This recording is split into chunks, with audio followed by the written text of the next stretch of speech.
Hey everyone, welcome back to episode 4 of Node TV. In this episode, we're going to cover off where we think cyber insurance is going in 2017, maybe 18. We're going to look at some of the things that everybody's talking about, and we're also going to look and speak about some of the new opportunities that we've got and areas that we're working in. Hopefully they'll be of interest to you. All right, let's get into it.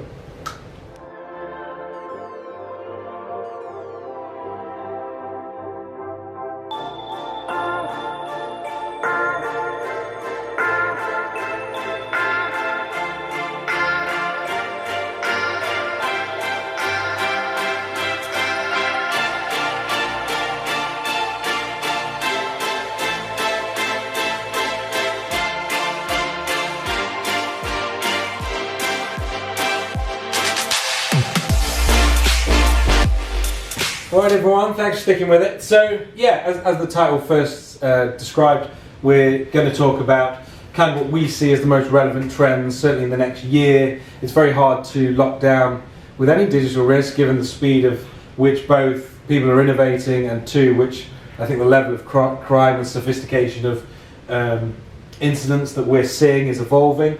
But certainly I think if we were to look at the current trends, I think certainly the most things that probably a lot of people that you are speaking with about this matter are talking about, and I think a lot of cover that already exist in existing policies are in around kind of these main sort of territories. So I think certainly the current trend around data integrity for the business owners.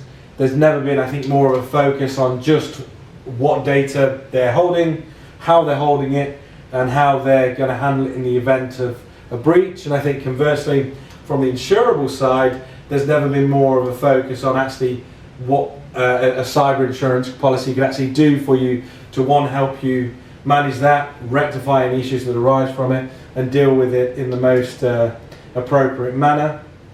We also have sort of really seeing an increase around criminal activity.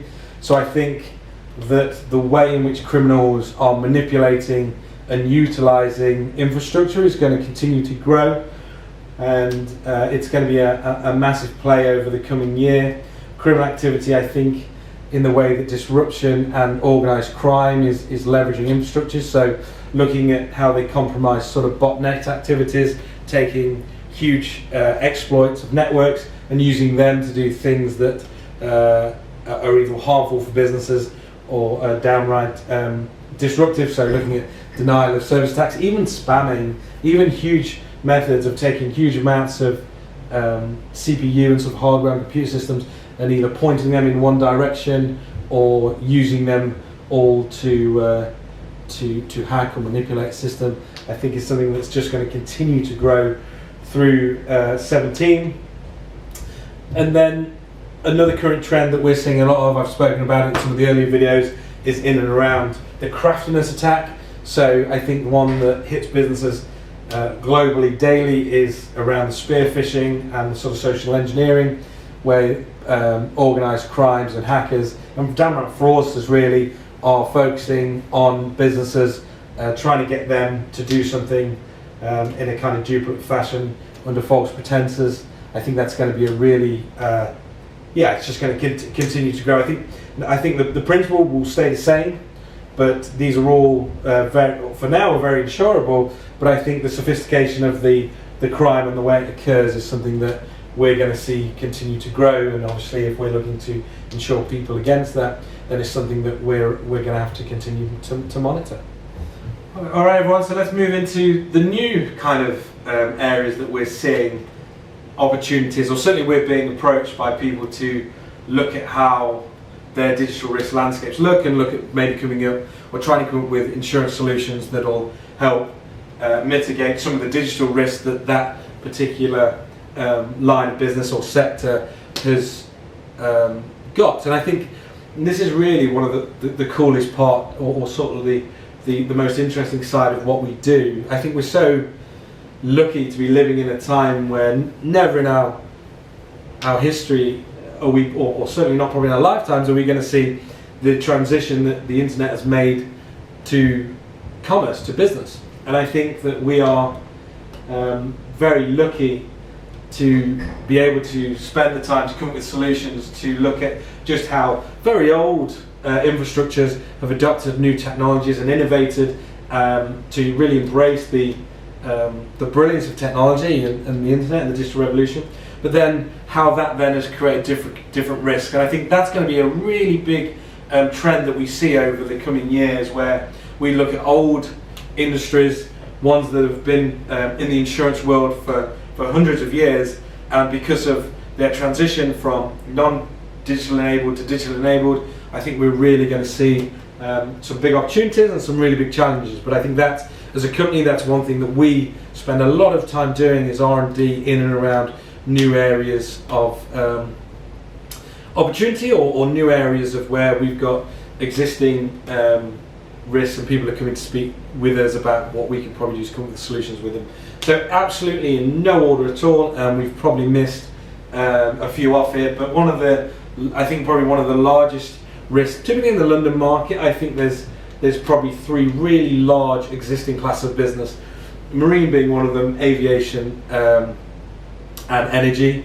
I mean, I'm sure there's a few others that we could list, but I think these are the types of classes of business that historically have had a very fixed layer of digital risk, or no digital risk actually. They become digitally enabled, and only now are businesses really starting to look at the type of risk that now they have, and whether their current insurance policy would actually insure them, and whether their digital risk would be excluded.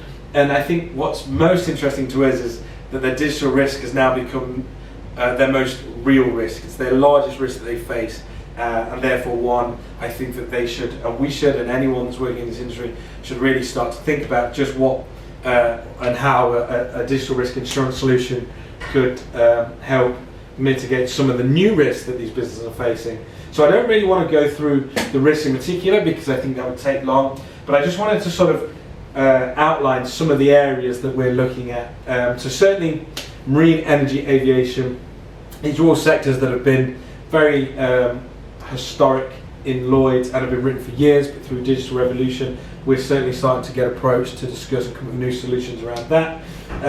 Service sectors, really interesting. So I think that wherever there's a service sector, obviously driverless vehicles is very big at the moment, but also I think any service sector over the next 18 months can really start maybe being altered by the digital revolution, whether that's AI getting involved, whether that's robots, whether that's people looking at drones delivering things. I think all service sectors are really going to start to become changed by their transition from non-digital enabled to digitally enabled. So that's a really interesting space for us. I think that and driverless vehicles, so we look at Uber, we look at logistics. I think these are areas that we're getting more, or having more conversations with brokers about, and sort of in turn with business owners and sector leaders. E-gaming, huge transition in the e-gaming sector. It's a very big part of what we do. We only got into it through the digital, or we first got involved in it through the digital risk space. So people were gaming offline traditionally in sort of casinos and that sort of way. They moved online, and there's been a huge growth now, and not only the obvious risks in and around the hacking, so sort of a standard cyber liability policy, but also a lot of spin-off products that we have been able to build because the digital risk and landscape has changed, and therefore we put solutions in place to help and tailor them towards those risks. Internet of Things, everybody's talking about that at the moment, and I think that's very big. I think we've only just touched upon how all the individual devices of a business, of a home, are going to interconnect. So we're doing some really interesting work in and around the space of the Internet of Things, and I think that's going to be a huge driver towards sort of over the next couple of years, where we're going to see new innovation, and we're going to see new risks that hopefully we can come up with some sort of insurance solution for. I'd love to hear your thoughts. I'm sure I've missed a few off. I'm sure people within the business will tell me that I've missed a few off, but yeah, I think I just wanted to summarise kind of the current risks that we're seeing. I think a lot of you are all aware of, but also, and I think probably what's most interesting is kind of what the future looks like, where the new sectors are evolving and where the new risks are coming from.